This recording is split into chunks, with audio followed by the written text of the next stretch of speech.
Do you feel like you don't speak enough Japanese? That you need to know more words? Then stick around. With these lessons, you'll pick up some of the most common words in just a few minutes. Now, this video is a small portion of our learning program. To get the full lessons, translations, and Fluency Fast study tools, click the link in the description and sign up for your free lifetime account. Hi everyone, this is Risa. Welcome to Japanese Top Verse. Today, we are going to do 10 lines you need for introducing yourself. My name is Risa. I'm from... Let's go. Risa です。I'm Risa. Risa です。I'm Risa. ここの Risa の部分にあなたの名前を入れて、なんたらです。例えば、あなたの名前がジェームスさんだったら、ジェームスです。アリスです。マックスです。日本出身です。I'm from Japan. 出身 means where you're from. イギリス出身です。カナダ出身です。インドネシア出身です。とかいろいろ自分の国の名前を当てはめて出身です。東京に住んでいます。I live in Tokyo. あなたがどこに住んでいるかを相手に伝える言葉です。東京に住んでいます。I live in Tokyo. So, if you're living in London? ロンドンに住んでいます。ブラブラブラに住んでいます。です。26歳です。I'm 26 years old. 26歳です。I'm 26 years old. 歳は year っていう意味です。So, for example, if you are 21, 21歳です。になります。教師をしています。I'm a teacher. 教師をしています。看護師をしています。If you're a student, you can say 学生です。学生をしていますとは言いません。学生です。です。1年間日本語を勉強しています。I've been learning Japanese for 1 year. 1年間日本語を勉強しています。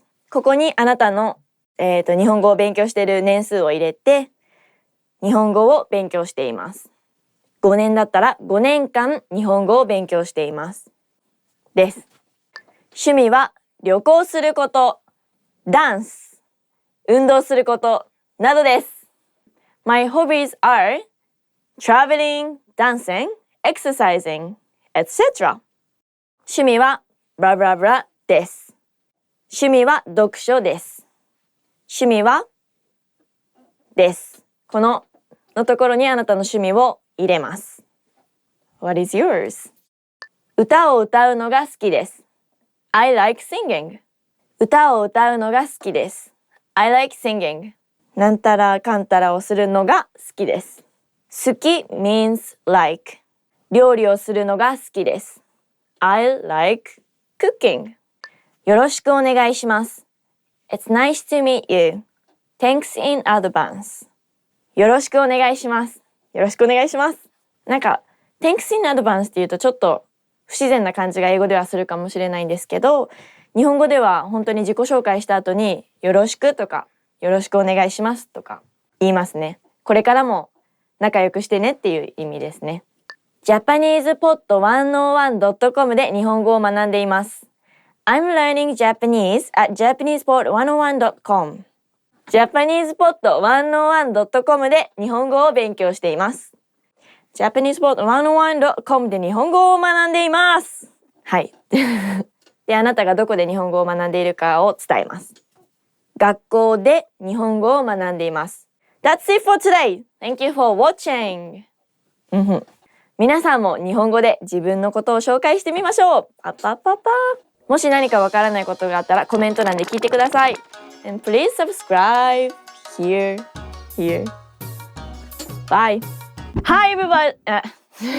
This is Risa. 間違えた。ごめん。あらりらろらりらろ。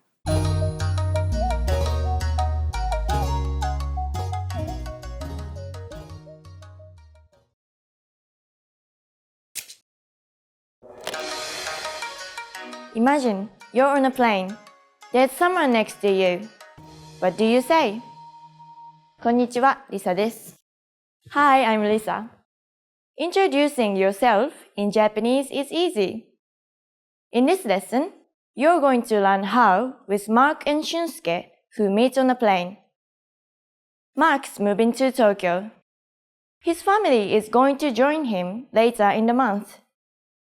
Shunsuke is in the seat when Mark gets on the plane. Let's watch. すみません。あ、すみません。はじめまして。私はマークです。マークさん、はじめまして。小林俊介です。すみません。もう一度お願いします。ゆっくりお願いします。小林俊介。小林俊介。はい、そうです。でも、俊と呼んでください。俊、よろしくお願いします。よろしくお願いします。Now with English. すみません。あ、すみません。はじめまして。私はマークです。マークさん、はじめまして。小林俊介です。すみません。もう一度お願いします。ゆっくりお願いします。小林俊介。小林俊介。はい、そうです。でも、俊と呼んでください。俊、よろしくお願いします。よろしくお願いします。Here are the keywords from the scene.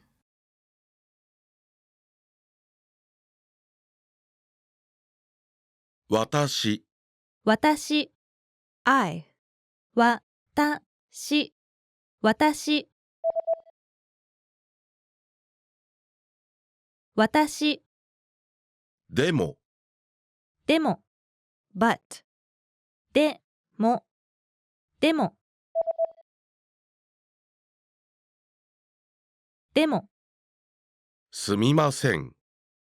すみません excuse me すみませんすみませんすみませんはじめまして。はじめまして Nice to meet you はじめましてはじめましてはじめましてもう一度。もう一度 Once more もう一度もう一度もう一度ゆっくり。ゆっくり slowly ゆっくりゆっくりゆっくりはい。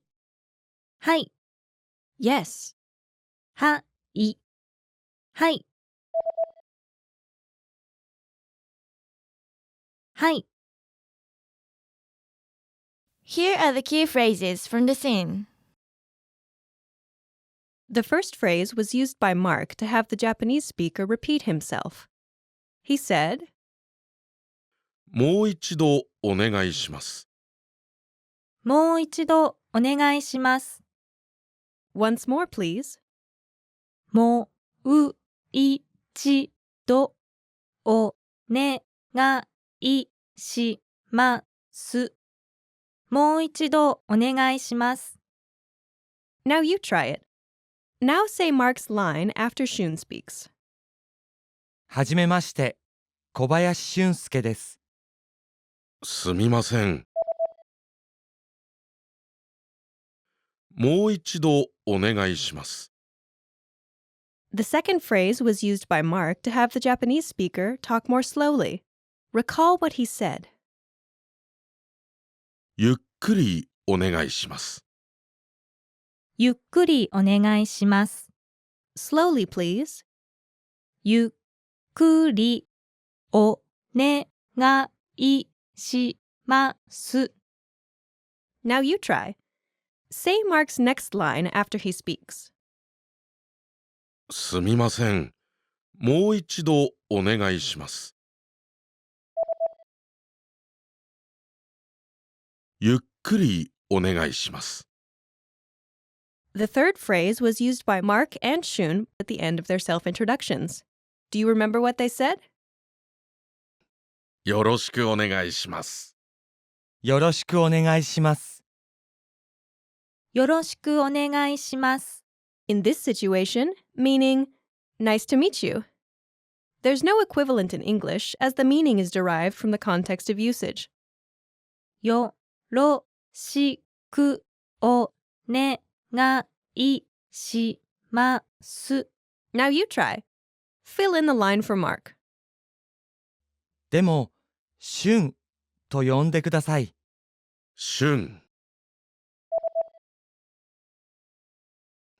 よろしくお願いします。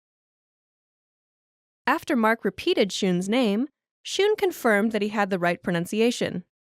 How did he do that? はい、そうです。はい、そうです。 Yes, that's right. はい、そうです。はい、そうです。 Now it's your turn. Fill in the line for Shun. 小林俊介。はい、そうです。 Now, the lesson focus. Here's how to introduce yourself. Ready? Do you remember how Mark introduced himself in Japanese?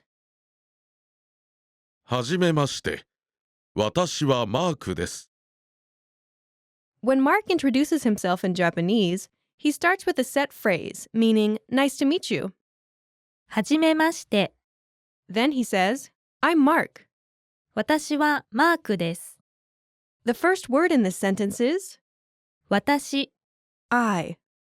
The next part of the sentence is は This is a topic marking particle. It marks I as the topic of the sentence.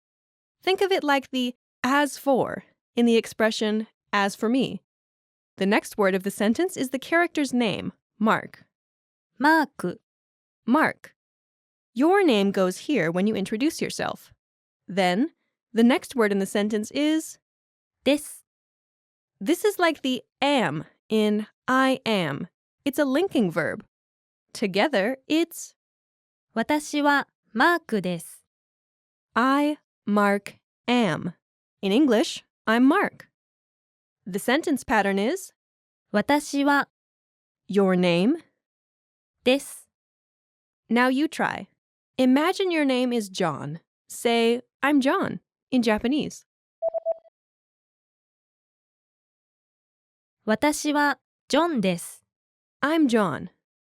Now, imagine your name is Aiko. Say, I'm Aiko, in Japanese.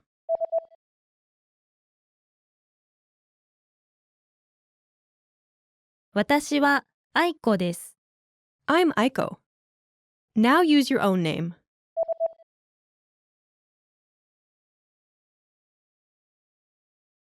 There's two things you should know.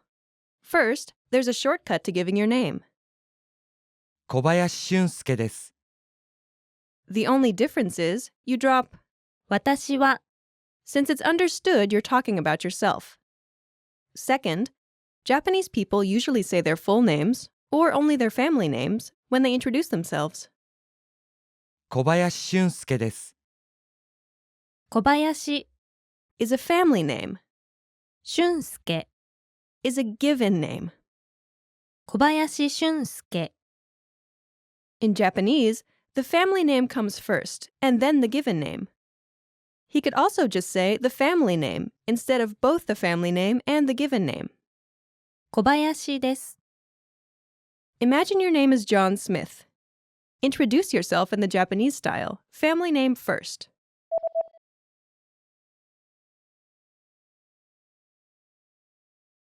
私はスミス・ジョンです。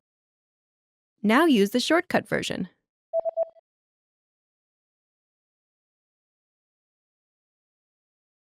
スミス・ジョンです。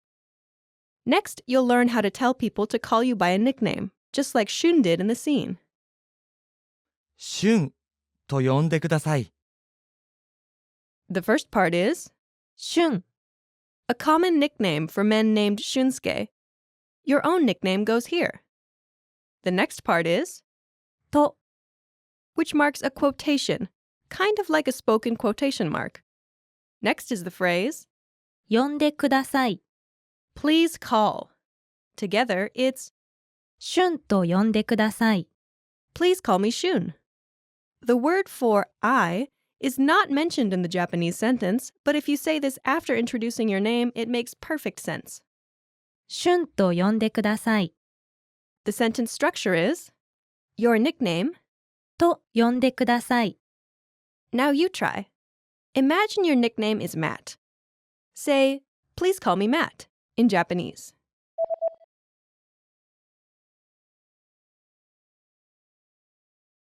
マットと呼んでください。 Please call me Matt. Now, imagine your nickname is I. Say, please call me I in Japanese.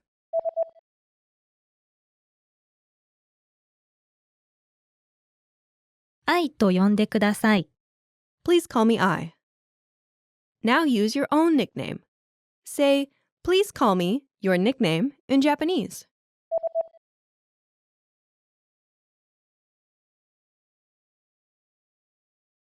Now, it's time to practice your new ability. It's your first day in Japan, and you're meeting your new neighbor. Ready? Here we go. What's the first thing you say to someone you've just met?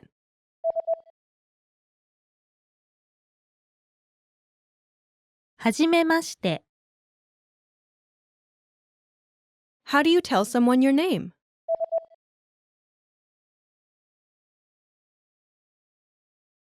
私は Your name? です。はじめまして。私は小林俊介です。 How do you tell someone your nickname?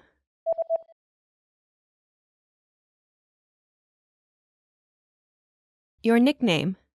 と呼んでください。シュンと呼んでください。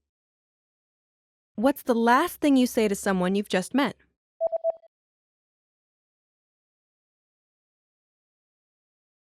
よろしくお願いします。よろしくお願いします。 Great job! You've just introduced yourself in Japanese. You'll follow this same pattern many times, so be sure to practice it. よくできました。Now, watch the scene one more time. After that, go and practice with all your Japanese friends or with us in the comments. じゃあまたね。すみません。あ、すみません。はじめまして。私はマークです。マークさん、はじめまして。小林俊介です。すみません。もう一度お願いします。ゆっくりお願いします。小林俊介。小林俊介。はい、そうです。でも、俊と呼んでください。俊、よろしくお願いします。よろしくお願いします。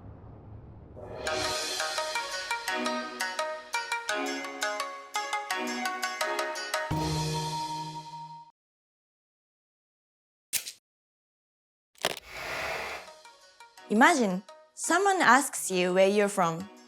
How do you respond? こんにちは、リサです。Lisa here. Describing where you're from in Japanese is easy. In this lesson, you're going to learn how. Mark is on a plane to Japan. Let's watch. あれは富士山ですか？はい、そうです。出身は東京ですか？はい、そうです。あなたは？出身はどこですか？アメリカです。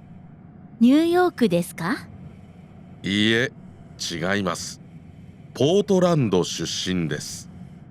ああ、そうですか。Now with English.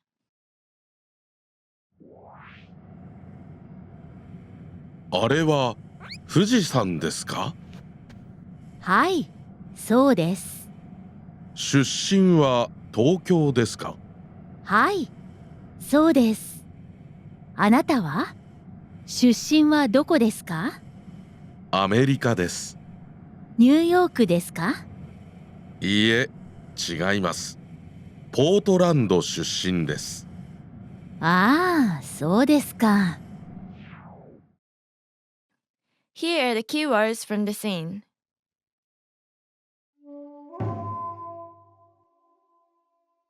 富士山、富士山、 Mount Fuji. 富士山、富士山、富士山、出身、出身、 Hometown. 出身、出身、出身、東京、東京、 Tokyo. と、う、きょう、東京、東京、あなた、あなた、You. あなた、あなた、あなた、アメリカ、アメリカ、America. アメリカ、アメリカ、アメリカ、ニューヨーク、ニューヨーク、 New York. ニューヨーク、ニューヨーク、ニューヨーク、ポートランド、ポートランド、 Portland. ポートランド、ポートランド、ポートランド、いいえ、いいえ、 No. いえ、いいえ、い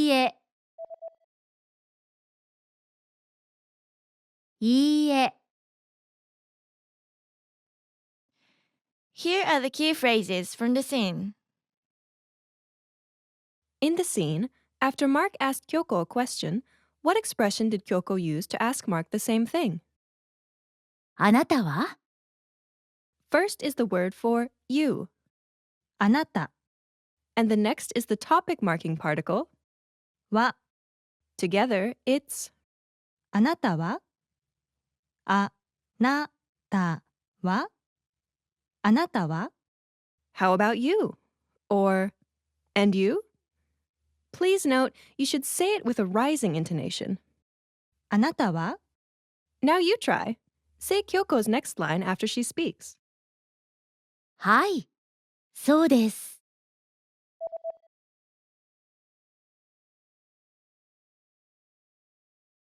あなたは？ In the scene, after Kyoko asked Mark if he was from New York, how did he say no?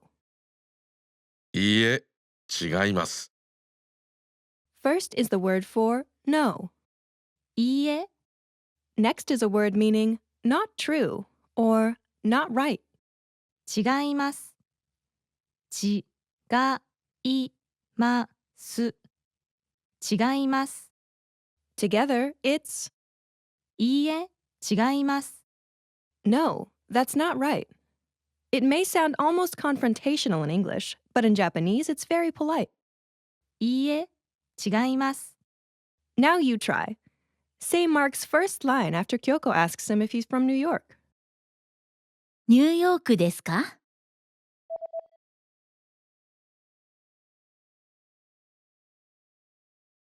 いいえ、違います。In the scene, what did Kyoko say to react in a supportive way when Mark said he was from Portland? ああ、そうですか。The first word is an interjection meaning, oh. ああ、 Next is an expression meaning, is that so? Or something like, is it? そうですか。そうですか。そうですか。 Last is a question marking particle. か、 But this is not really a question. The goal of the statement is to show a supportive reaction to something that has been said, so you should say it in a falling tone. ああ、そうですか。 Now you try. Say Kyoko's line after Mark says, ポートランド出身です。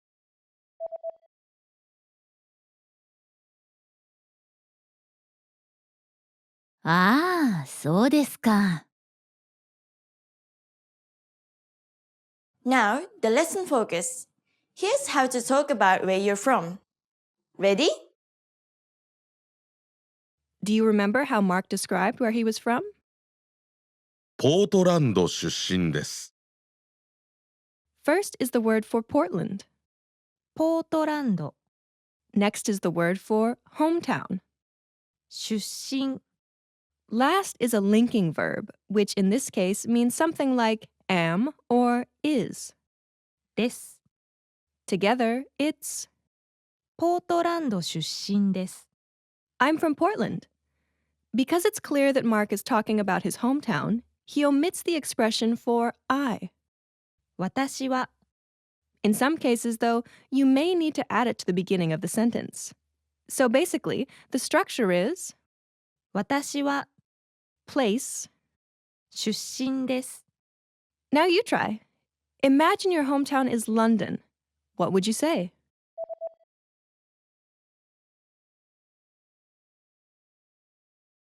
私はロンドン出身です。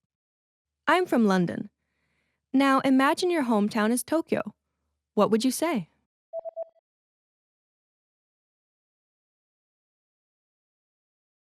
私は東京出身です。 I'm from Tokyo.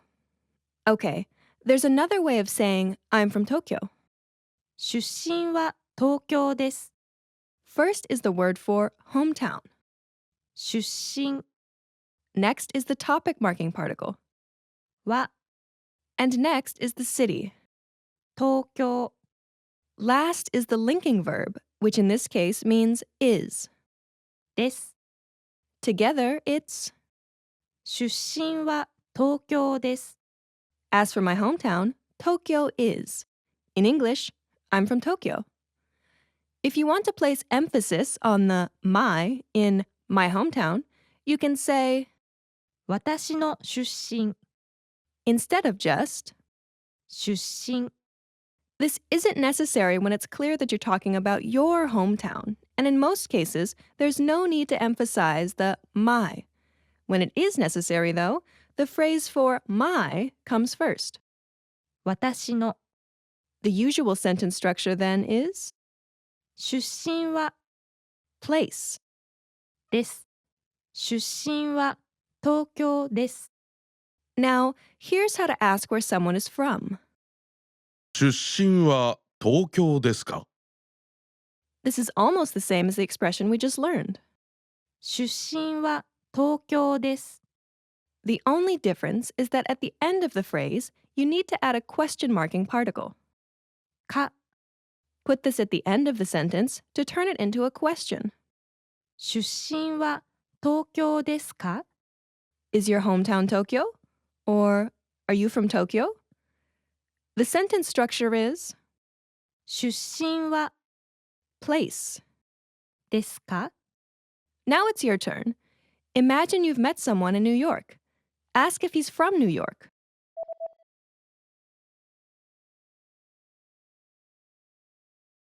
出身はニューヨークですか？ Are you from New York? Now, if you have no idea where someone's from, you can ask, 出身はどこですか？ Where is your hometown?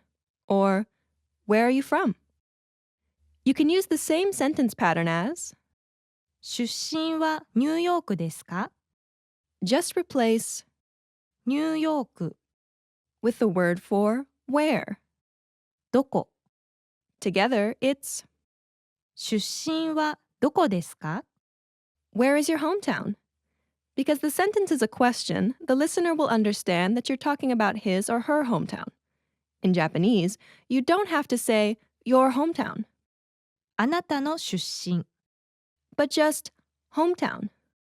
出身 The sentence structure is, 出身はどこですか？ now you try. Imagine you've met a new friend in Tokyo. Ask her where she's from.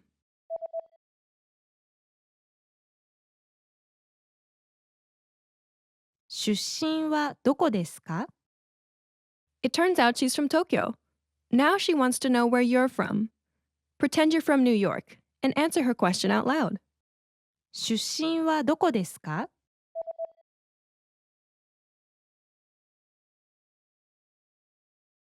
出身はニューヨークです。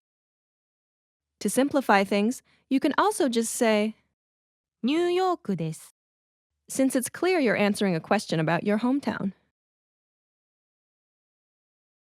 Now, it's time to practice your new ability. You're at a party and meet a Japanese woman. After introducing yourselves, you want to talk about where you're from. Ready? Here we go. How do you ask someone if he or she is from Tokyo?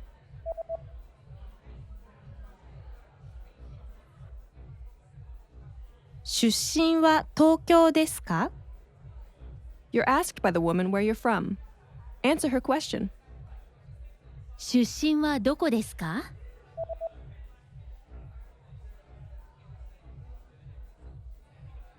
出身は Your hometown. です。アメリカです。 Then, you're asked another question. ニューヨークですか？ You're not from New York. How do you answer?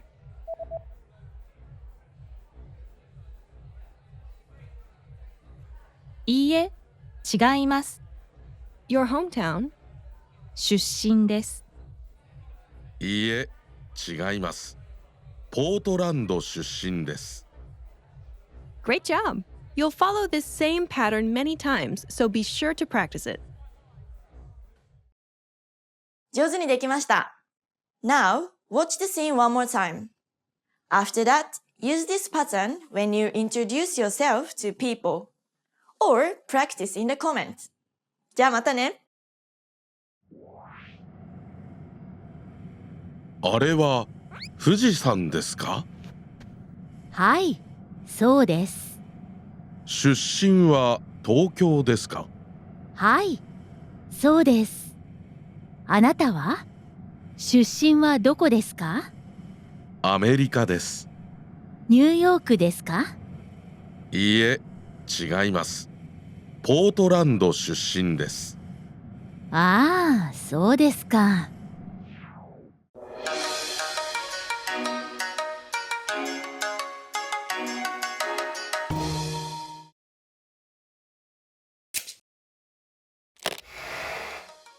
Imagine you're going through passport control and you have to answer important questions in Japanese. What will you say? こんにちは、リサです。Lisa here. Navigating the passport desk in Japanese is easy. In this lesson, you're going to learn how. Mark's plane just arrived in Japan. Let's watch. 次の人、どうぞ。パスポートお願いします。こんにちは。はい、どうぞ。滞在期間は6週間です。ホテルはどこですか富士ホテルです。仕事ですか観光ですか仕事です。はい。パスポートありがとうございました。Now with English. 次の人、どうぞ。パスポートお願いします。こんにちは。はい、どうぞ。滞在期間は6週間です。ホテルはどこですか富士ホテルです。仕事ですか観光ですか仕事です。はい。パスポートありがとうございました。Here are the keywords from the scene.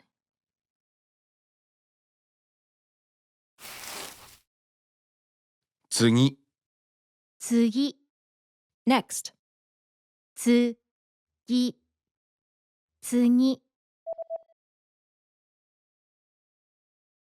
次、人、人、 Person. ひ、と、人、人、パスポート、パスポート、 Passport. パ、ス、ポート、パスポート、パスポート、こんにちは。こんにちは、 Hello. こ、ん、に、ち、は、こんにちは。こんにちは。滞在期間、滞在期間。Length of stay. た、い、ざ、い、き、か、ん。滞在期間。滞在期間。ホテル、ホテル、 Hotel. ほ、て、る、ホテル。ホテル、仕事、仕事。Business. し、ご、と、仕事。仕事。観光、観光。Sightseeing. か、ん、こう、観光。観光。 Here are the key phrases from the scene. In the scene, what did Mark say when he handed his passport over to the immigration officer? はい、どうぞ。First is the word for yes. はい、 Next is a word for please. どうぞ。 Together, they make up a set phrase that means, here you are. はい、どうぞ。 Now you try. Say Mark's line after the immigration officer speaks. パスポートお願いします。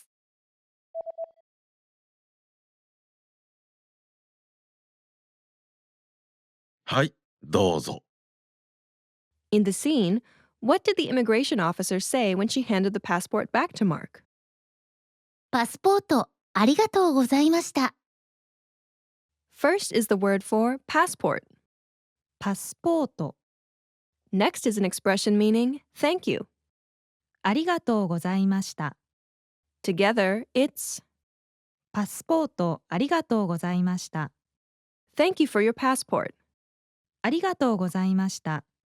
Is the past tense of ありがとうございます。 You could say it both ways, but Japanese people often use the past tense to show gratitude for an action that has been completed. Now you try. After the immigration officer speaks, say her next line. はい。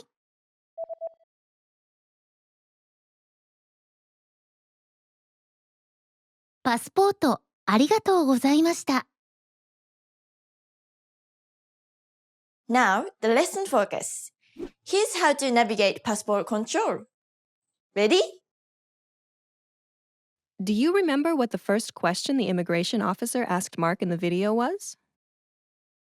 滞在期間は First is a word meaning length of stay. 滞在期間たいざいきかん滞在期間 Next is the topic marking particle. は Please note that you need to say this with a rising intonation in order to make it a question. A literal translation might be, the length of stay is?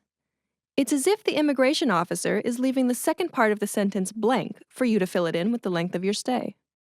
滞在期間は One possible answer to this question is a sentence meaning something like, it's for 6 weeks. 6週間です First is a phrase meaning, for 6 weeks. 6週間6週間6週間 For 6 weeks. Add です at the end to make it a complete sentence, meaning, it's for 6 weeks. 6週間です In this case, the pronoun it indicates the length of stay, but you don't have to say the Japanese word here. Just say 6週間です the sentence structure to answer the question, 滞在期間は or how long is your stay, is number of weeks or days. 間です Imagine you're going to stay for 2 weeks. Answer the question.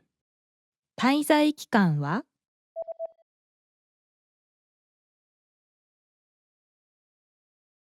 2週間です Do you remember the second question the immigration officer asked Mark in the scene? ホテルはどこですか First is the word for hotel. ホテルホテルホテル Next is the topic marking particle. は After this is the word for where. どこ Next is a linking verb, to be, which in this case means is. です Last is the question marking particle. か Together, it's ホテルはどこですか where is your hotel? You can answer this question by saying your hotel name and です富士ホテルです a literal translation might be Fuji Hotel is, but it's the natural way of answering that you're staying at Fuji Hotel. The sentence structure to answer the question, ホテルはどこですか or where will you stay, is your hotel name. です Imagine you will be staying at the Tokyo Hilton Hotel. Answer the question. ホテルはどこですか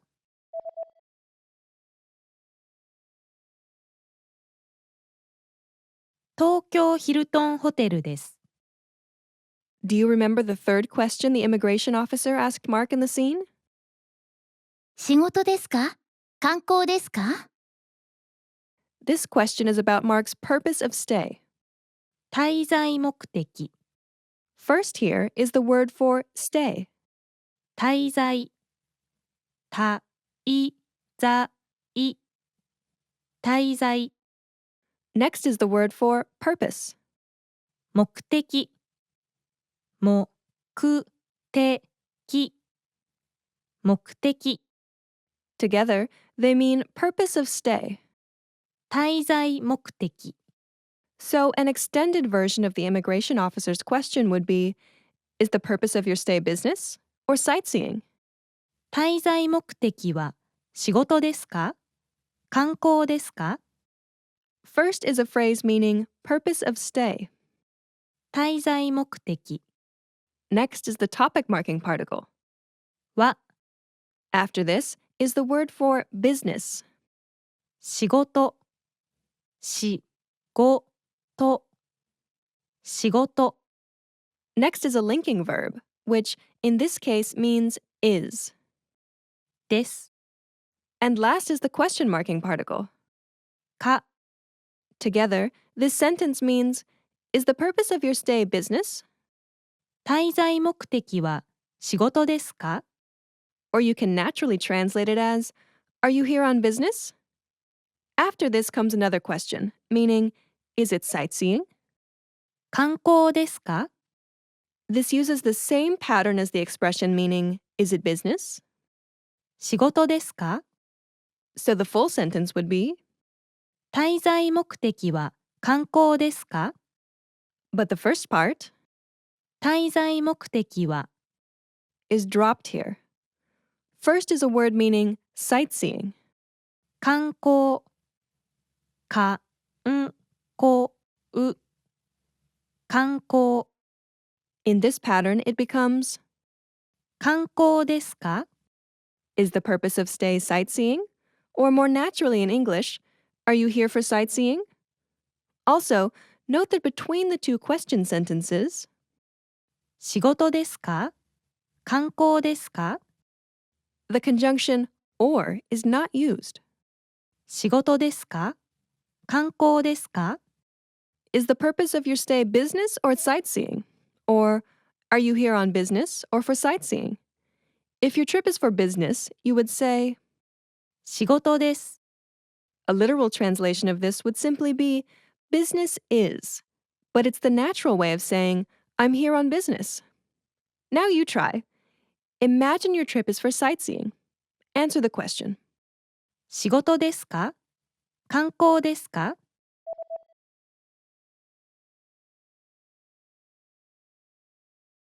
観光です。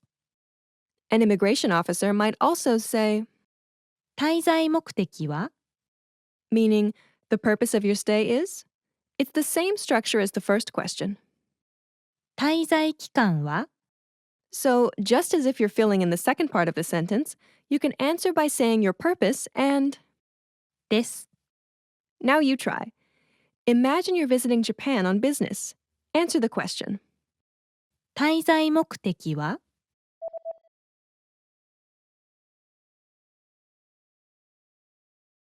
仕事です。 Now, it's time to practice your new ability. You've arrived to Japan and are about to go through passport control. Ready? Here we go. The immigration officer asks you to show her your passport. What do you say when you give your passport to her?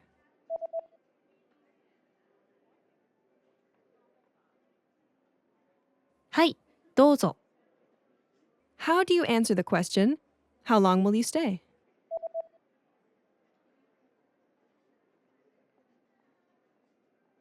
Number of weeks. です。 6週間です。 How do you answer the question, where will you stay?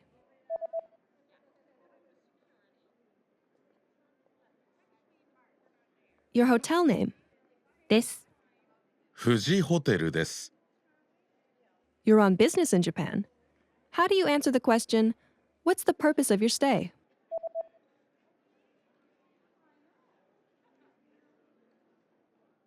仕事です。 Great job! You'll follow this same pattern many times, so be sure to practice it. よくできました。Now, watch the scene one more time. After that, try out these phrases the next time you come to Japan. Or practice with us in the comments. じゃあまたね。次の人、どうぞ。パスポートお願いします。こんにちは。はい、どうぞ。滞在期間は6週間です。ホテルはどこですか？富士ホテルです。仕事ですか？観光ですか？仕事です。はい。パスポートありがとうございました。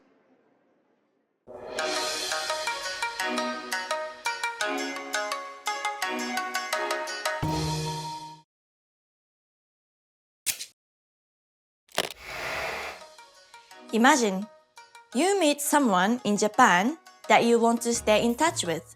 What do you do? こんにちは、リサです。Lisa here. Exchanging contact information in Japanese is easy. In this lesson, you learn how. Mark is waiting for the bus outside the airport when he sees a new friend from the plane. Let's watch. あ、また会えてよかったです。こちらこそ。これは私の名刺です。個人のメールアドレスと電話番号はこれです。ありがとうございます。私の名刺です。どうぞ。個人のメールアドレスはこれです。メールください。わかりました。ありがとうございます。それではまた楽しい旅行を。はい、ありがとうございます。また。Now with English. あ、また会えてよかったです。こちらこそ。これは私の名刺です。個人のメールアドレスと電話番号はこれです。ありがとうございます。私の名刺です。どうぞ。個人のメールアドレスはこれです。メールください。わかりました。ありがとうございます。それではまた楽しい旅行を。はい、ありがとうございます。また。Here are the keywords from the scene.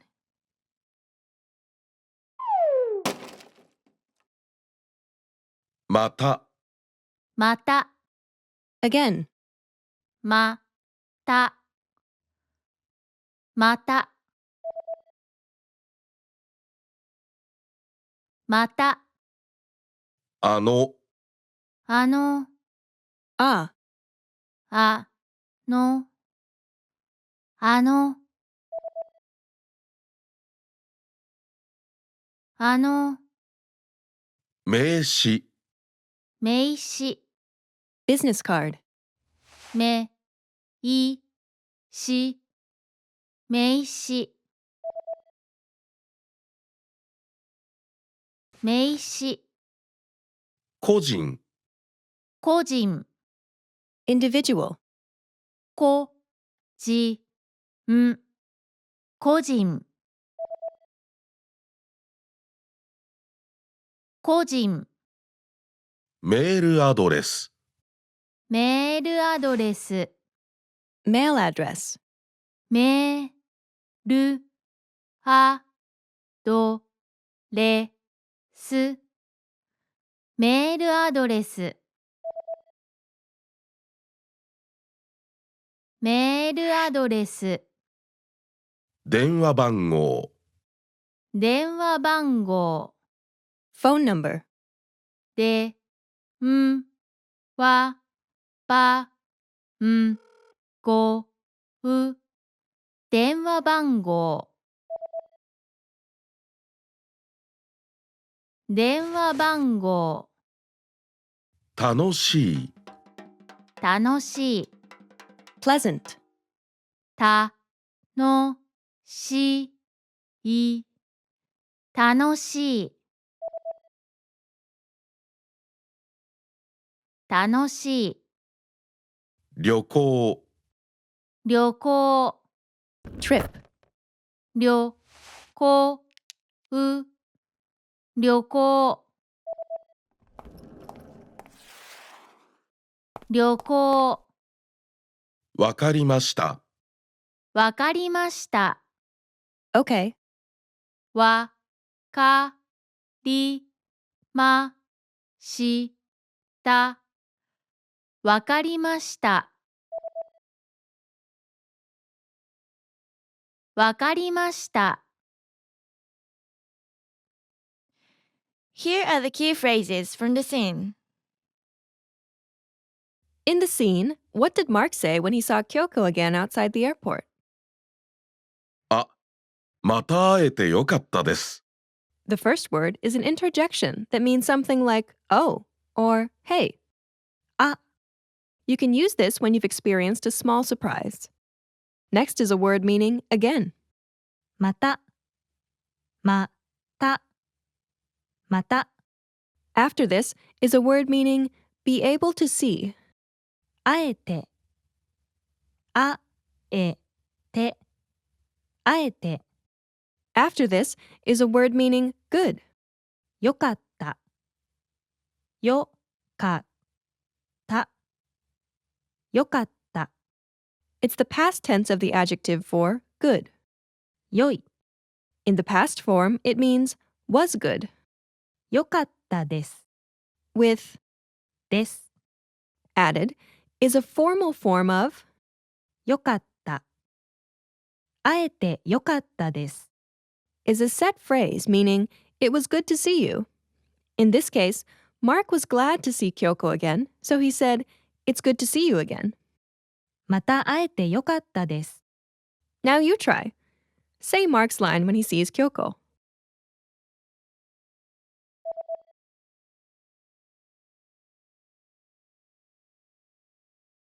あ、また会えてよかったです。 How did Kyoko respond when Mark told her, it's good to see you again? こちらこそ。 This is a set phrase meaning same here or you too. So when someone says, nice to meet you or thank you, and you feel the same way, you can say, こちらこそ。こちらこそ。こちらこそ。 same here. Now you try. Say Kyoko's line after Mark says, nice to meet you. また会えてよかったです。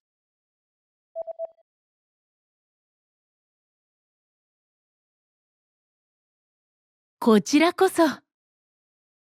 How did Kyoko say goodbye as she started to walk away? それではまた。 The first word is an interjection that can be used to mean see you. それでは。それでは。それでは。 It can also be used together with the word meaning again. また。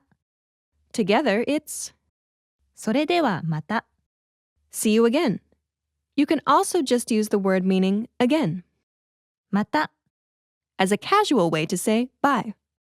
また。 Bye. Now you try.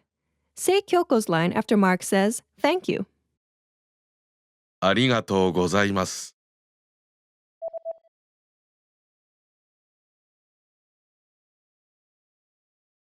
それではまた。 What did Kyoko say after she said goodbye? 楽しい旅行を。 First is a word meaning pleasant. 楽しい。たのしい。楽しい。 Next is a word for trip or travel. 旅行。旅行。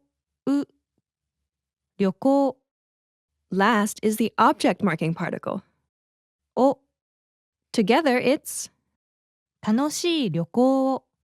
this is a set phrase that means have a nice trip, and you can say it to someone who will be traveling or leaving on a journey. 楽しい旅行を。 Have a nice trip. Now you try. Say Kyoko's second line. それではまた。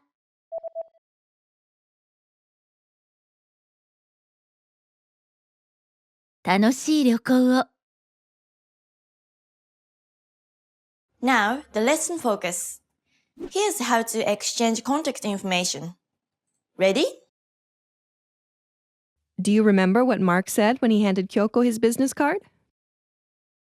これは私の名刺です。 When you give something to someone, you can describe it by saying これは the thing you are giving. です。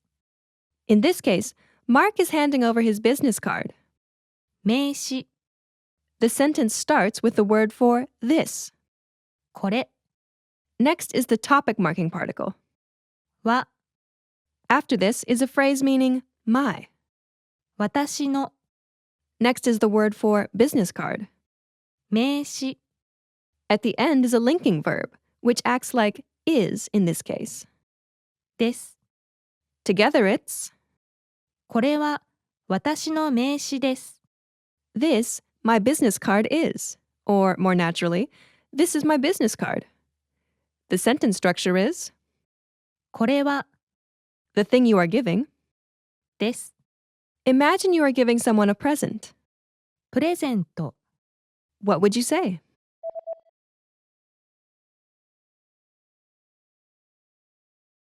これはプレゼントです。 This is a present. Now imagine you are giving your friend a box of chocolates. チョコレート What would you say?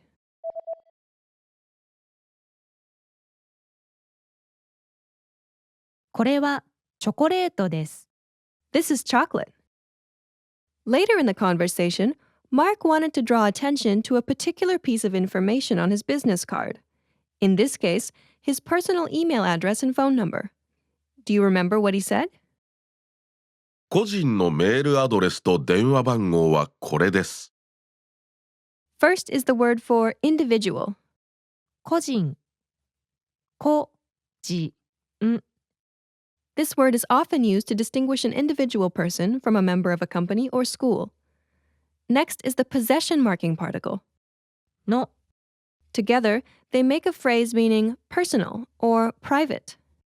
個人の After this is the word for email address. メールアドレス Next is the word for and. と And then the phrase for phone number.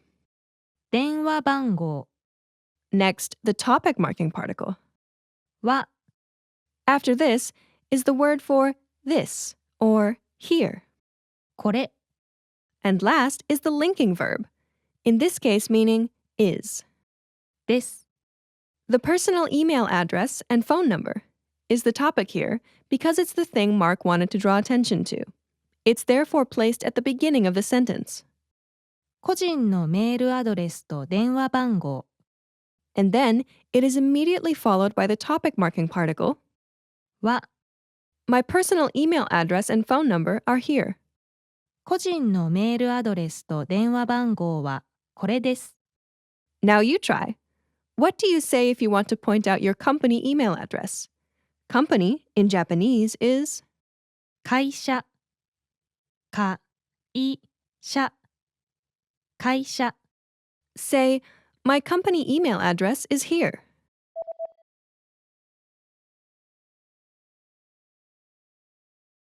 会社のメールアドレスはこれです。 My company email address is here. Do you remember what Kyoko said after she pointed out her personal email address on her own business card? メールください。 First is the word for email. メールメールメール After that is an expression meaning, please give me. くださいくださいください Together, it's メールください please give me an email. In more natural English, email me. To ask for almost anything, you can use this same handy sentence structure. Object plus. ください Now you try. Imagine you want some water, which in Japanese is 水水水 say, please give me water.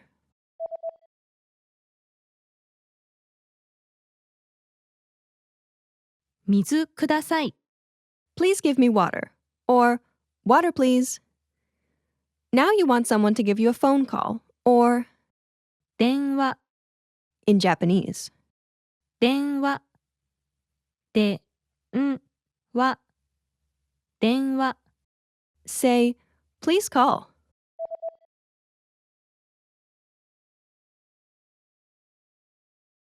電話ください Please give me a phone call. Or more naturally, call me. Now, It's time to practice your new ability. You're at a party and want to exchange contact information with a woman whom you've met there. Ready? Here we go. What do you say when you give her your business card?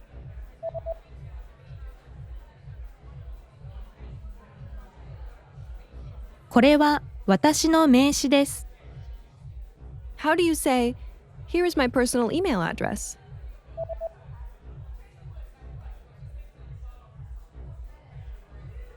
個人のメールアドレスはこれです。ありがとうございます。Now, ask her to email you.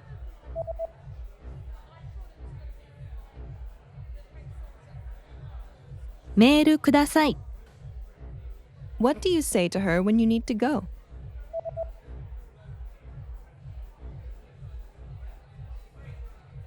それではまた。それではまた。Great job! You'll follow this same pattern many times, so be sure to practice it.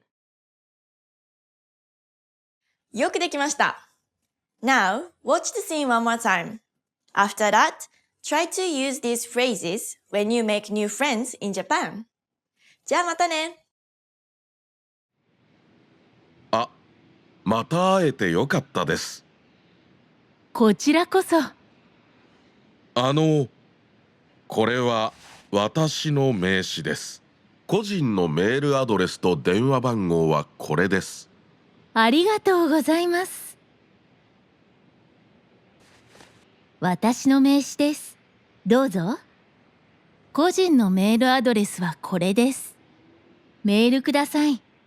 わかりました。ありがとうございます。それではまた。楽しい旅行を。はい、ありがとうございます。また。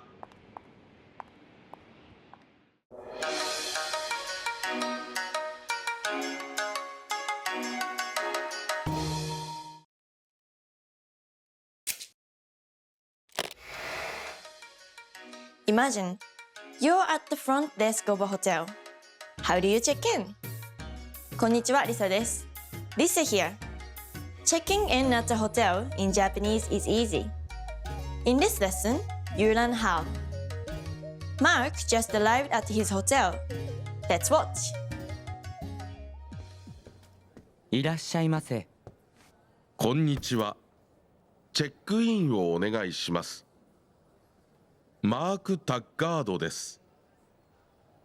タッガード様、お名前の綴りをお願いします。T-A-G-G-A-R-T。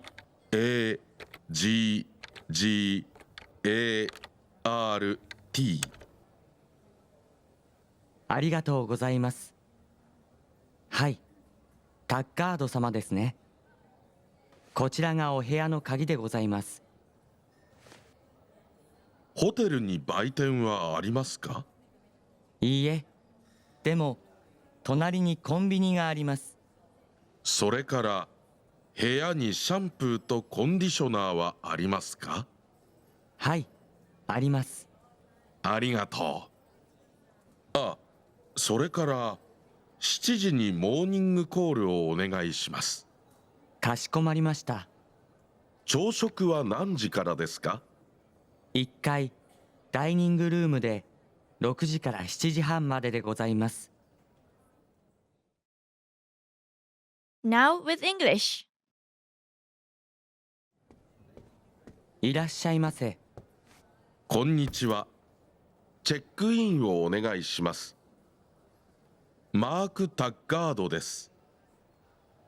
タッガード様、お名前の綴りをお願いします。T-A-G-G-A-R-T。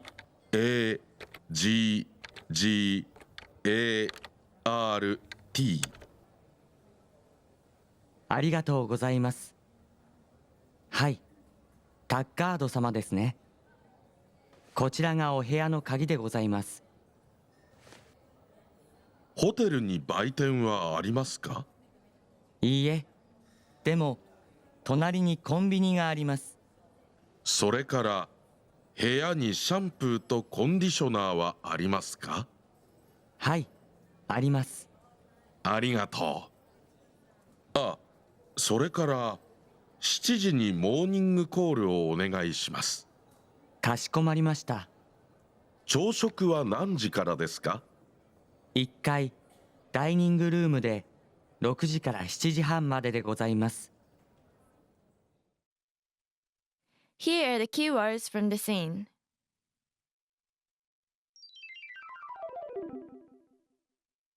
チェックイン、チェックイン、 Check in.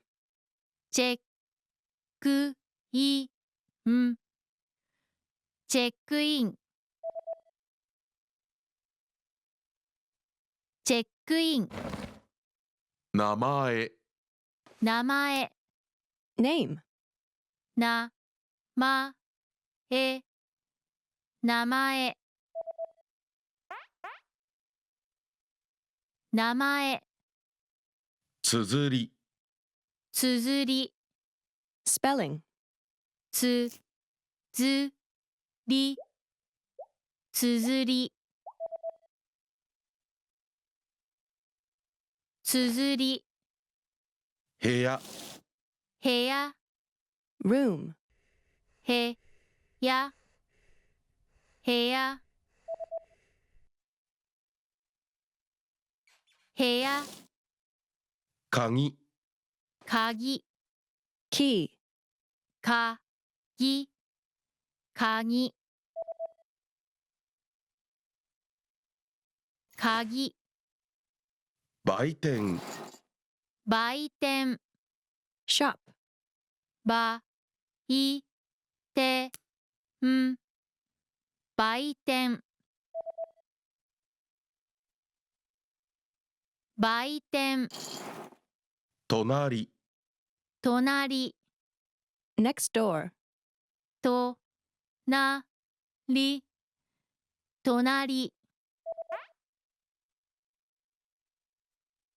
隣、コンビニ、コンビニ、 Convenience store. こ、ん、び、に、コンビニ、コンビニ、それから、それから、 Then. そ、れ、か、ら、それから、それから、シャンプー、シャンプー、 Shampoo. シャ、ん、ぷー、シャンプー、シャンプー、コンディショナー、コンディショナー、 Conditioner. こ、ん、り、しょ、なー、コンディショナー、コンディショナモーニングコール、ー、モーニングコール、 Wake up call. も、に、ん、ぐ、コール、モーニングコール、モーニングコール、朝食、朝食、 Breakfast. ちょ、う、しょ、く、朝食、朝食、ダイニングルーム、ダイニングルーム、 Dining room. だ、い、に、ん、ぐ、る、う、む、ダイニングルーム、ダイニングルーム。 Here are the key phrases from the scene. In the scene, what did the hotel clerk say when he first saw Mark approaching the front desk? いらっしゃいませ。 May I help you? Or welcome.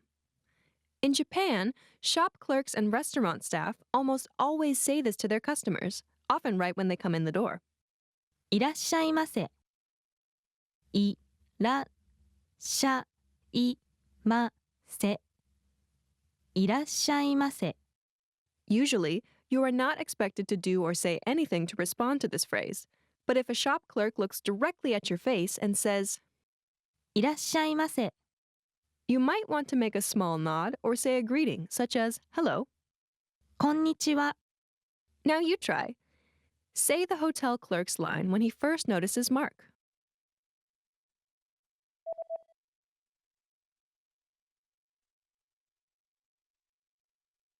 いらっしゃいませ。 In the scene, what did the hotel clerk say to confirm Mark's name? はい。タッカード様ですね。 First is the word for yes. はい。 Next is Mark's last name, Mr. Taggart, plus an honorific suffix. タッカード様。 The honorific suffix 様。 is used to show respect. Hotel clerks or shop clerks will almost always use this suffix when they say their customers' names. Next is the linking verb, which in this case means is. です。 Last is an ending particle, which is used to seek confirmation or agreement. ね。 Together, it's はい。タッカード様ですね。 yes, it's Mr. Taggart, isn't it? The subject of the sentence would be something like your name in the Japanese sentence, but it's omitted here since its meaning is clear from the context. Now you try. Say the hotel clerk's second line after he speaks. ありがとうございます。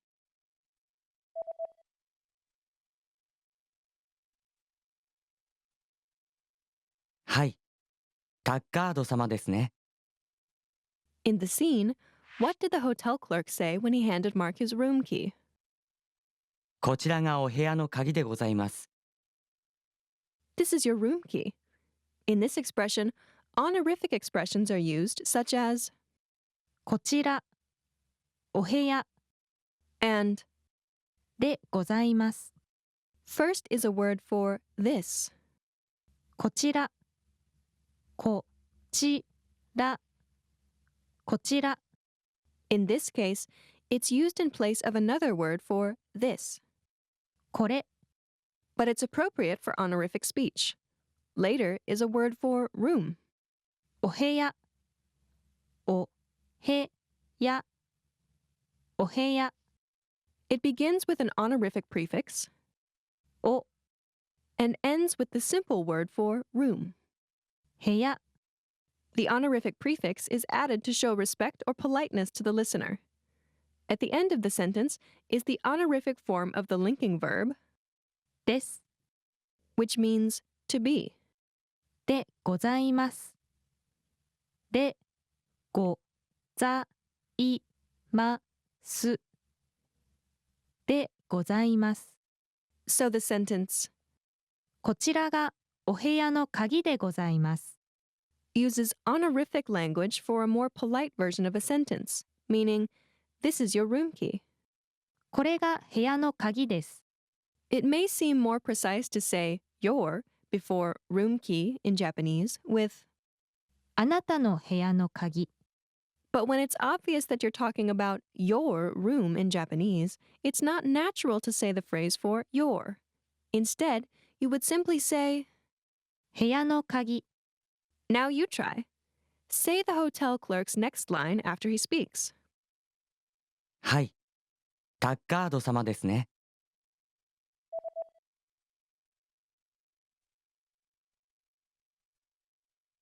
こちらがお部屋の鍵でございます。 In the scene, what did the hotel clerk say when Mark requested a wake-up call? かしこまりました。 This means, certainly, sir, or certainly, ma'am. The staff working at shops and businesses typically use this phrase in response to requests from their customers. かしこまりました。かしこまりました。かしこまりました。 It's a very formal expression, so you're more likely to hear it at a hotel, a department store, or an expensive restaurant. かしこまりました。 Now you try. Say the hotel clerk's line after Mark speaks. それから7時にモーニングコールをお願いします。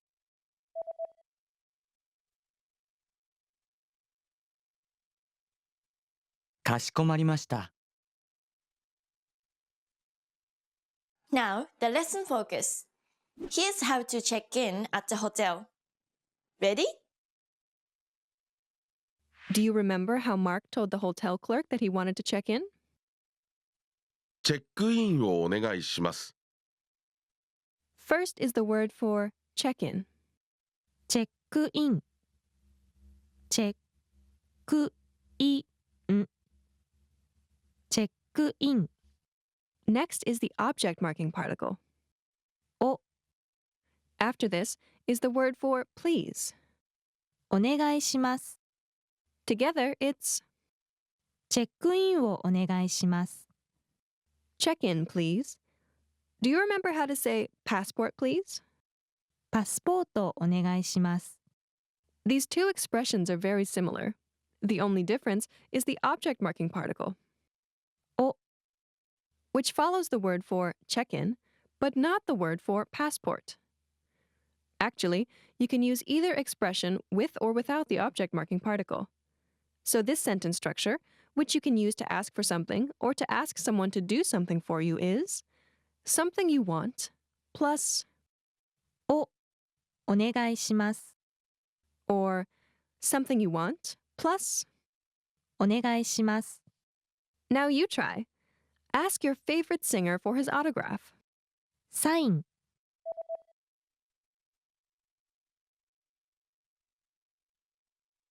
サインをお願いします。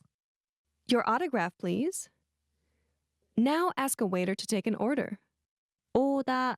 for you.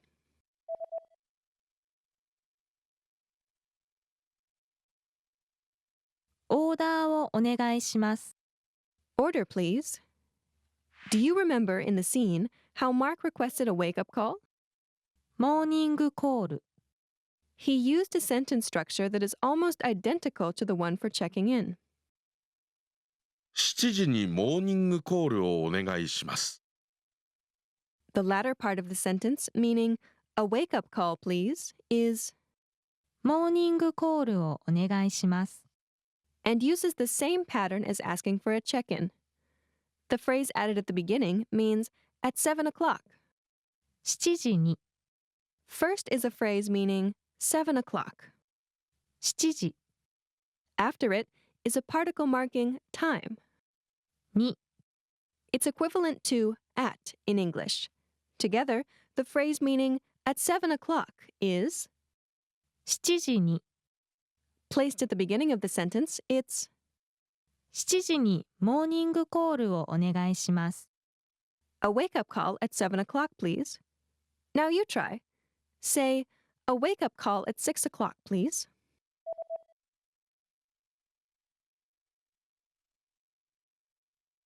6時にモーニングコールをお願いします。 Do you remember how Mark asked the hotel clerk if there was a shop in the hotel? ホテルに売店はありますか？ First is the word for hotel. ホテル。 Next is a place marking particle, which is equivalent to in or at in English. に。 After that is the word for shop. 売店。ばいてん。売店 Next is the topic marking particle. は After this is the word for to be or to exist. あります。あります。あります。 Last is the question marking particle. か Together, it's ホテルに売店はありますか？ literally, as for a shop, does it exist in the hotel? More naturally, this would be, is there a shop in the hotel? The sentence structure is place に something. はありますか？ Is there something in or at place? It's important to note that the something here must be an inanimate object, like a chair, shop, or tire, because you can only use あります with inanimate objects. For people, animals, and other animate things, you'll need to use another word. Now you try. You want to ask if there's a gym in the hotel. Gym in Japanese is ジムジムジム ask if there's a gym in the hotel.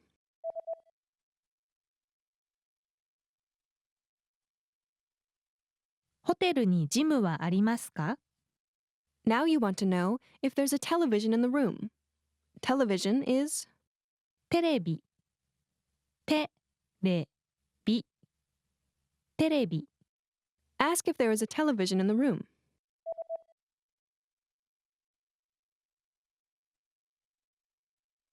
部屋にテレビはありますか Do you remember how Mark asked what time breakfast is from?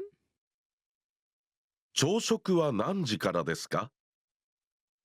First, a non-question version of the sentence.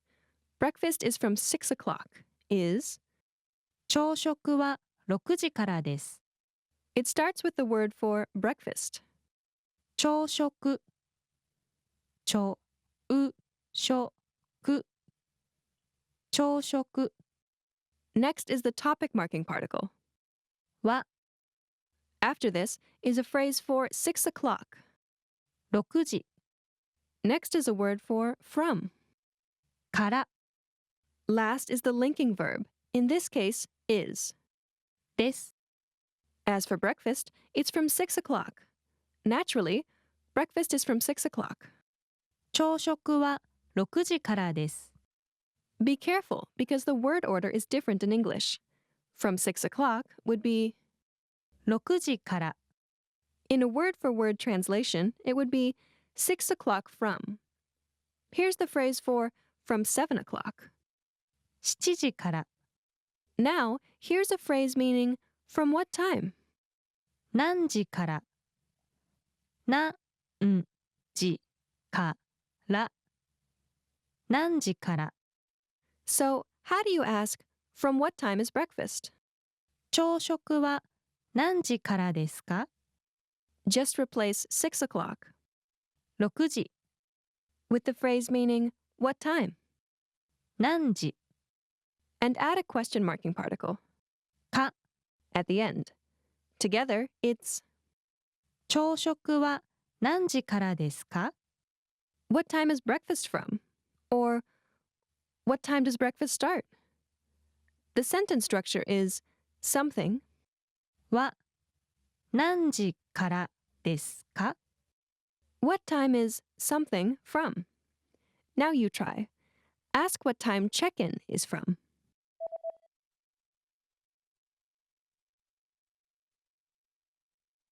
チェックインは何時からですか What time is check-in from?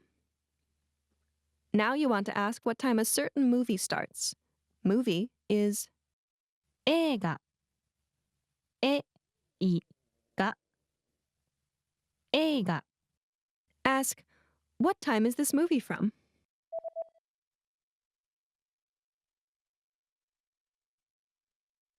この映画は何時からですか What time is this movie from? How did the hotel clerk answer when Mark asked him what time breakfast was? 1階ダイニングルームで6時から7時半まででございます。 Usually, breakfast is available for a few hours, so the hotel clerk answered with the time frame that breakfast is available. How did he explain this time frame? It's from 6 o'clock to 7:30. 6時から7時半まででございます Here's a phrase meaning from 6 o'clock. 6時から And here's a phrase for to 7:30. 7時半まで Again, be careful about the word order. A word-for-word translation of 7時半まで would be 7:30 to. Together, the phrase is 6時から7時半まで from 6 o'clock to 7:30. So the phrase structure for time duration is time A, から time B, まで From A to B. Now you try. How do you say from 3 o'clock to 5 o'clock?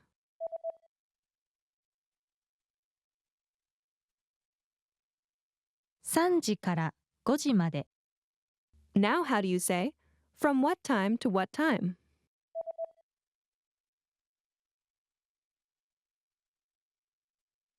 何時から何時まで Now ask from what time to what time breakfast is.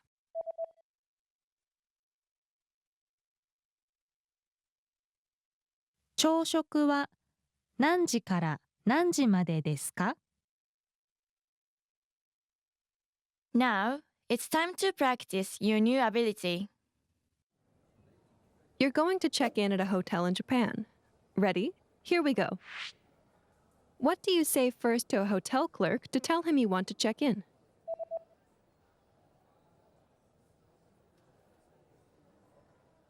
チェックインをお願いします How do you tell him your name?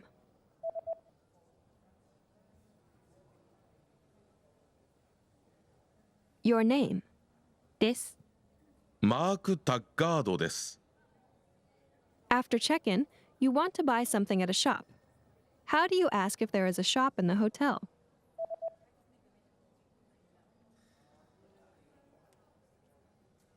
ホテルに売店はありますかいいえ。でも、隣にコンビニがあります。Now, request a wake-up call at 7 o'clock.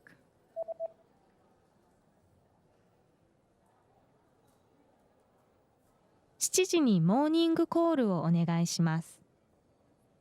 かしこまりました。Lastly, ask what time breakfast is from.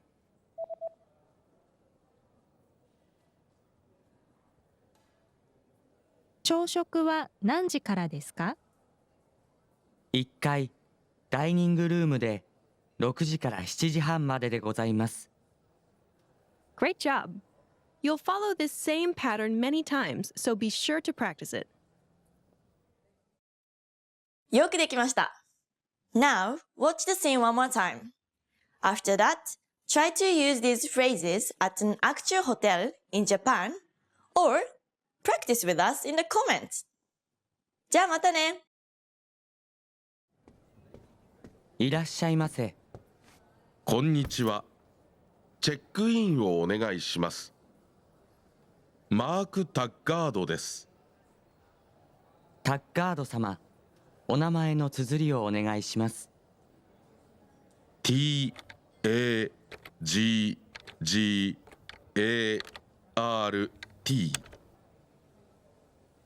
ありがとうございます。はい、タッガード様ですね。こちらがお部屋の鍵でございます。ホテルに売店はありますか？いいえ。でも、隣にコンビニがあります。それから部屋にシャンプーとコンディショナーはありますか？はい、あります。ありがとう。あ、それから7時にモーニングコールをお願いします。かしこまりました。朝食は何時からですか？1階、ダイニングルームで6時から7時半まででございます。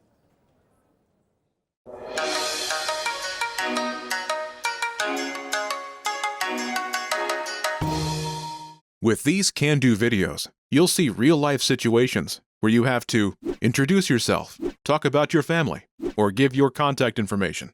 So, by the end, you can do them yourself in Japanese. This video is a small portion of our can-do course. To get the full course, including translations, grammar tools, and assessment tests, click the link in the description.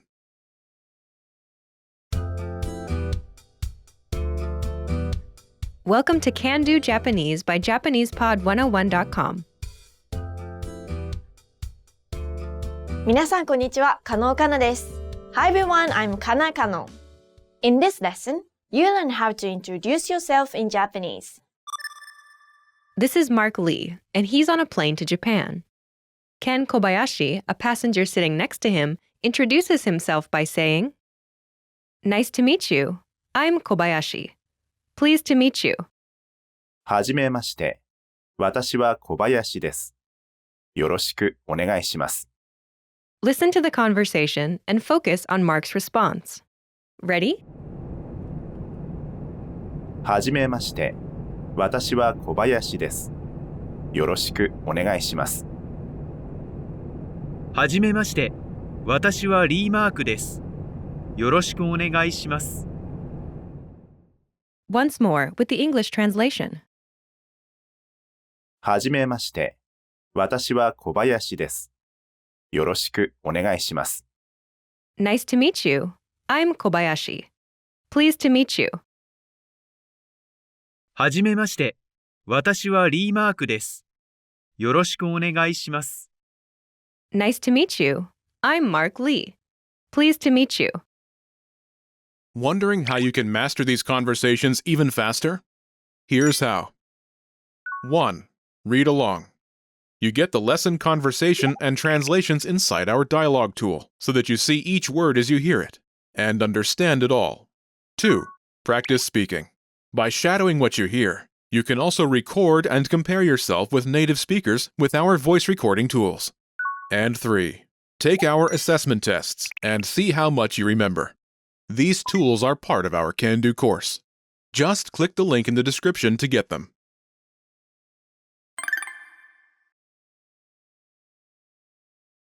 Let's take a closer look at Mark's response. Do you remember how Mark Lee introduces himself? Nice to meet you. I'm Mark Lee. Pleased to meet you.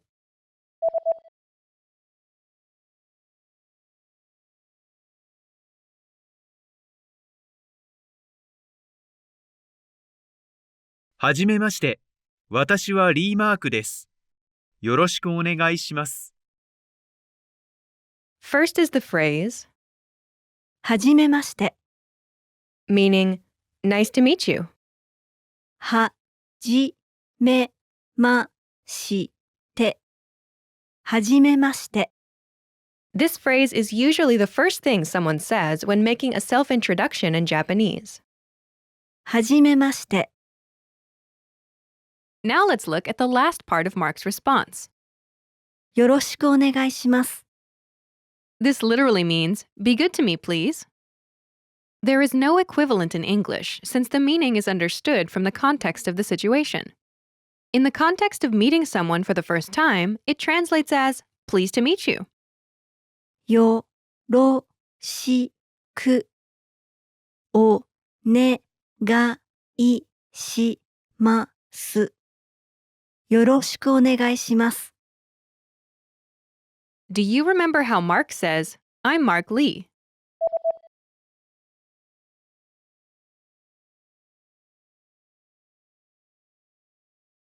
私はリーマークです。First is 私 meaning I.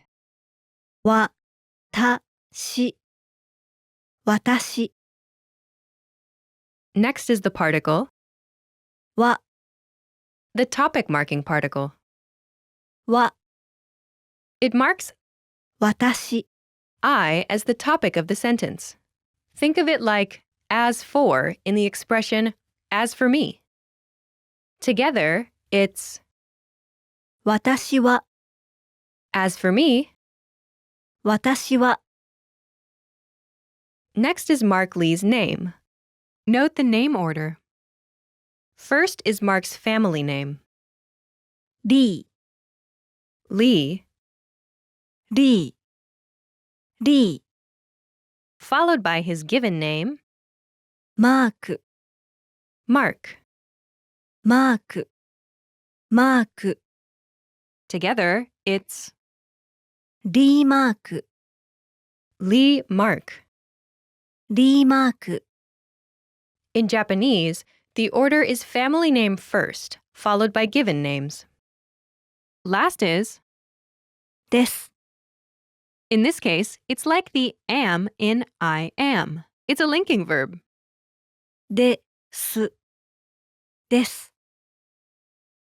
Altogether, it's 私はリーマークです This literally means, as for me, Lee Mark am, but it translates as, I'm Mark Lee. 私はリーマークです。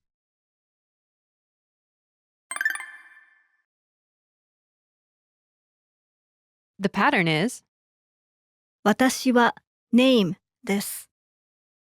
I'm name. 私は name です。 To use this pattern, simply replace the name placeholder with your name. Imagine you're Karen Lee.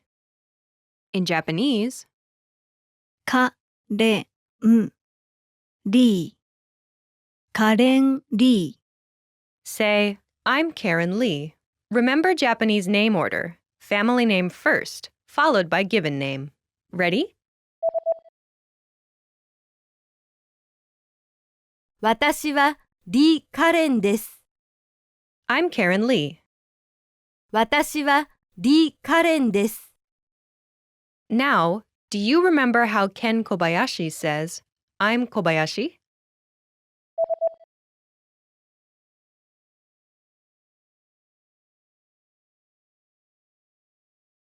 私は小林です。 I'm Kobayashi. 私は小林です。 The pattern is the same, but Ken Kobayashi uses only his family name. He omits his given name. The pattern is, 私は family name です。 I'm family name. 私は family name です。 In Japan, it's common to give only one's family name in a self-introduction. Let's practice this pattern with Karen Lee. Drop Karen Lee's first name and say, I'm Lee. Ready?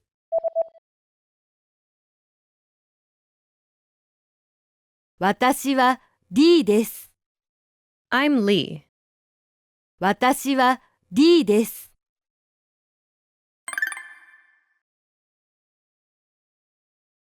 Let's look at some examples of people introducing themselves. Listen and repeat, or speak along with the native speakers. はじめまして。私は小林です。よろしくお願いします。はじめまして。私は小林です。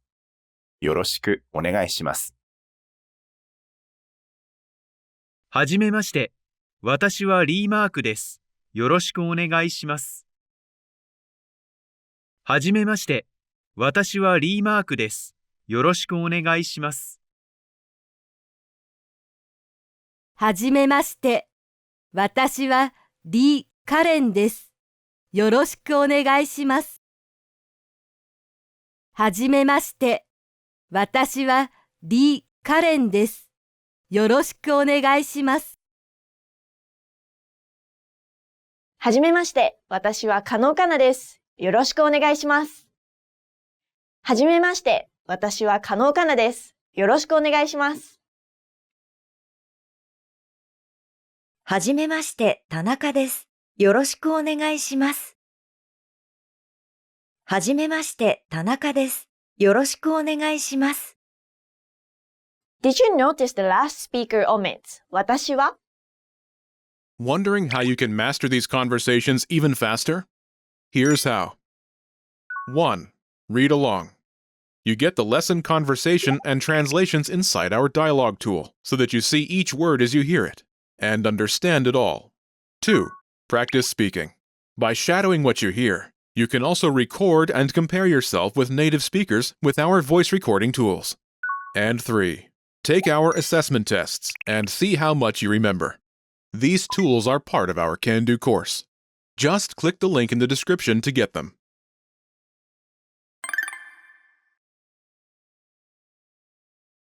She says, はじめまして、田中です。よろしくお願いします。 Nice to meet you. I'm Tanaka. Pleased to meet you. はじめまして、田中です。よろしくお願いします。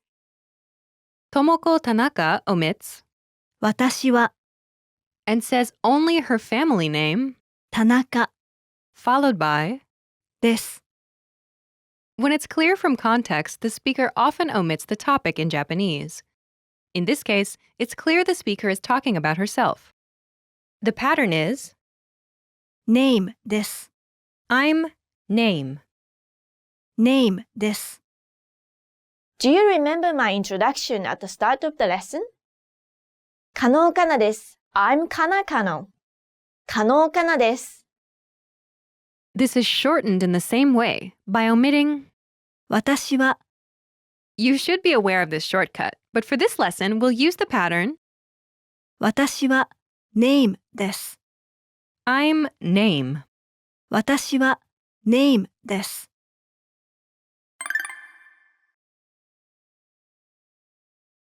Let's review. Respond to the prompts by speaking aloud. Then repeat after me, focusing on pronunciation. Ready? Do you remember how to say, Nice to meet you?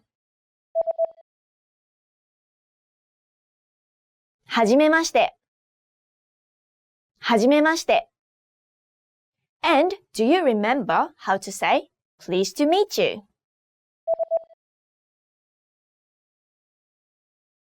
よろしくお願いします。よろしくお願いします。Do you remember the word for I? 私。私。And the topic marking particle? は。は。Do you remember how Mark Lee says his name? リーマーク。リーマーク。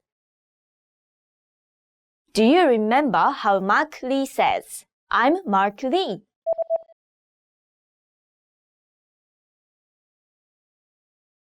私はリーマークです。私はリーマークです。All together, do you remember how Mark introduces himself?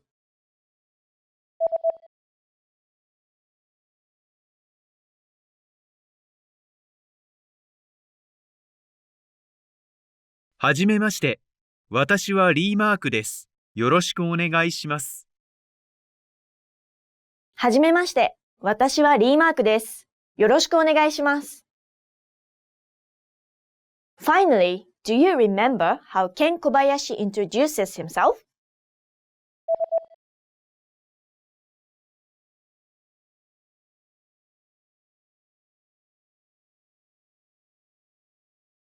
はじめまして。私は小林です。よろしくお願いします。はじめまして。私は小林です。よろしくお願いします。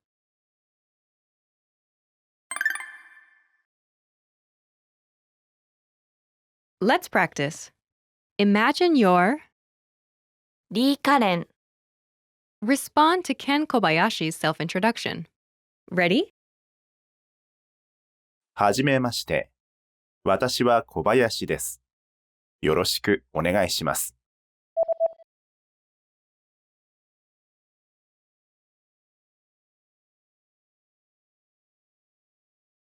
はじめまして。私はリー・カレンです。よろしくお願いします。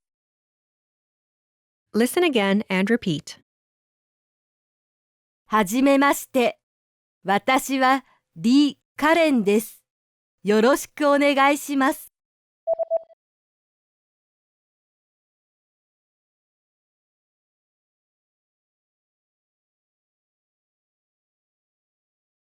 はじめまして。私はリー・カレンです。よろしくお願いします。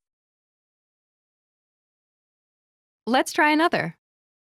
Imagine you're 田中智子。Use your family name only in your self-introduction. Ready? はじめまして。私は小林です。よろしくお願いします。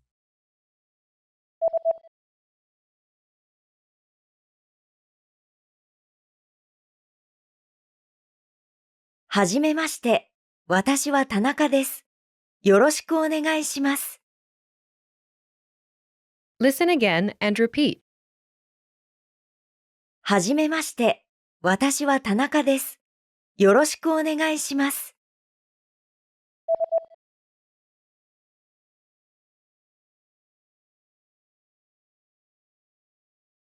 はじめまして。私は田中です。よろしくお願いします。Let's try one more.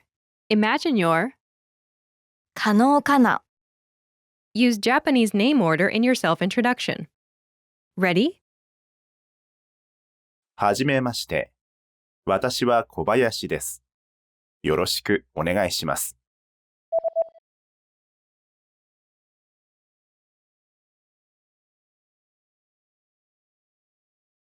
はじめまして。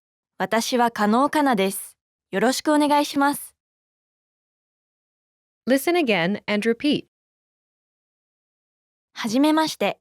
私は加納かなです。よろしくお願いします。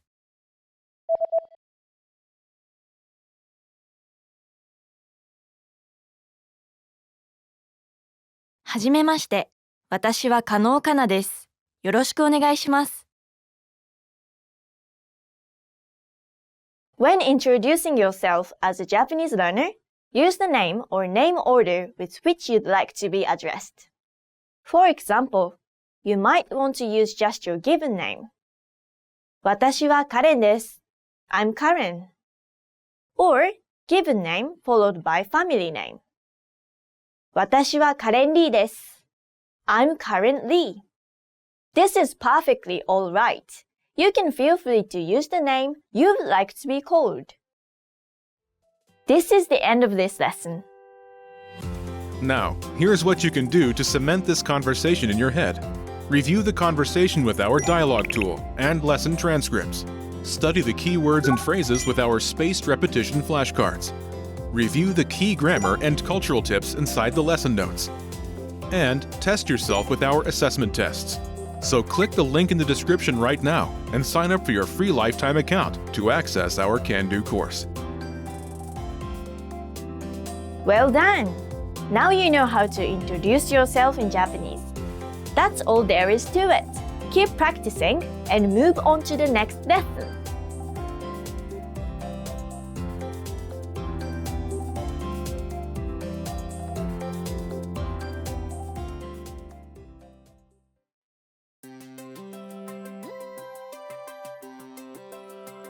Hey everyone, Alicia here. Welcome to Conversational Phrases. We've found that the best way to learn a language is to speak it from day one. And the best way to start speaking is to learn phrases that you'll use in real conversations. In this lesson, we'll learn conversational phrases to answer the question, how's your mother? After watching this video, you'll be able to talk about well-being and ask how someone is doing. And if you want to learn more vocabulary, phrases, and example sentences you can use in real-life situations, click the link in the description to download your Conversation About Family Well-Being PDF cheat sheet for free. Now let's take a look at some conversational phrases.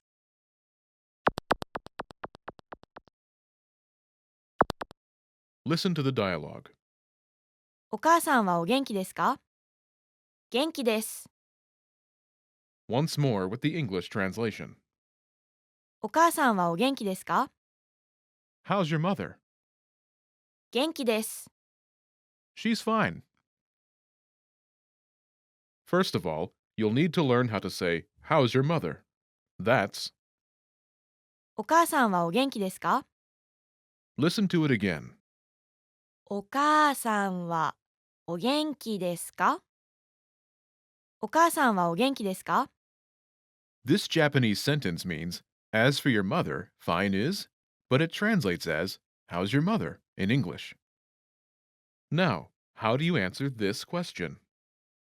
The pattern is state of well-being.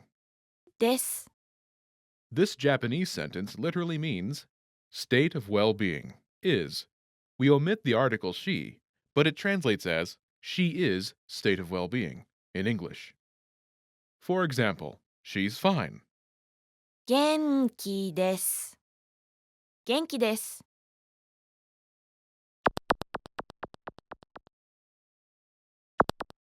Here are a few expressions related to well-being that you can use with this pattern. Great. とても元気。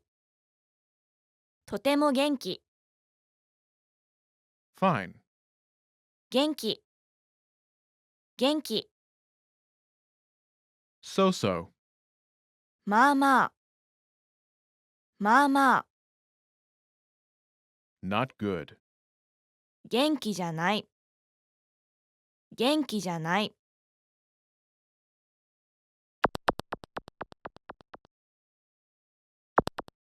Let's look at some examples.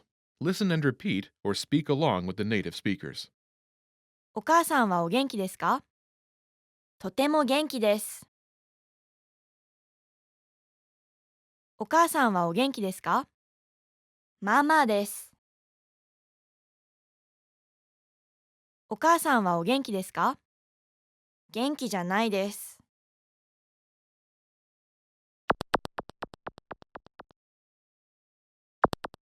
Okay, now it's your turn. Do you remember how to say, "How's your mother?"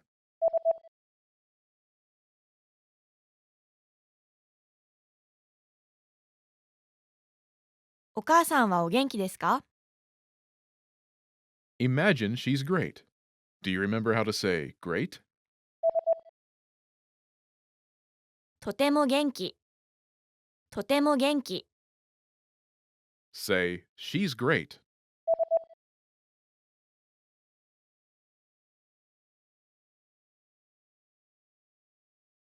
とても元気です。 Now, answer the question saying she's great. お母さんはお元気ですか？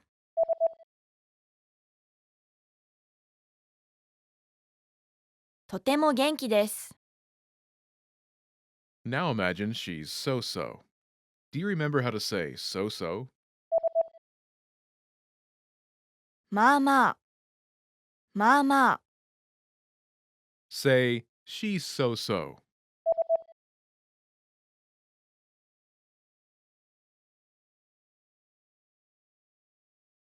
まあまあです。 Now, answer the question saying she's so-so. お母さんはお元気ですか？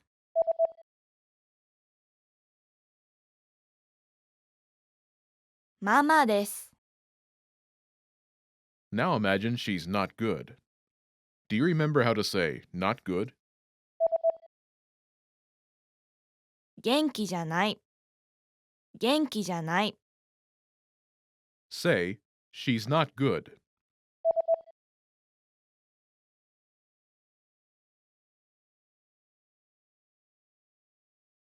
元気じゃないです。 Now, answer the question saying she's not good. お母さんはお元気ですか？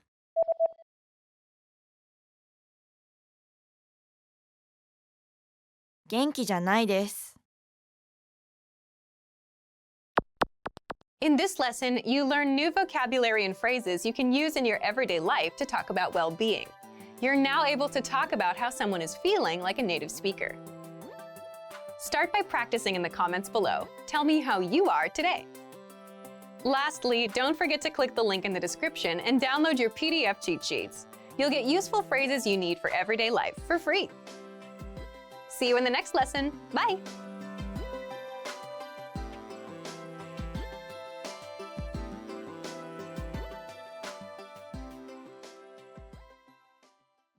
Remember, here's what you can do to learn all of these words by heart. Drill these words with our spaced repetition flashcards, which will help cement these words into your long-term memory. Save them to the word bank, your personal vocabulary collection, where you can print out your own study sheets, or review the words with our looped vocabulary slideshow, and play it until you know all of the words. So click the link in the description right now and sign up for your free lifetime account to get these lessons and study tools.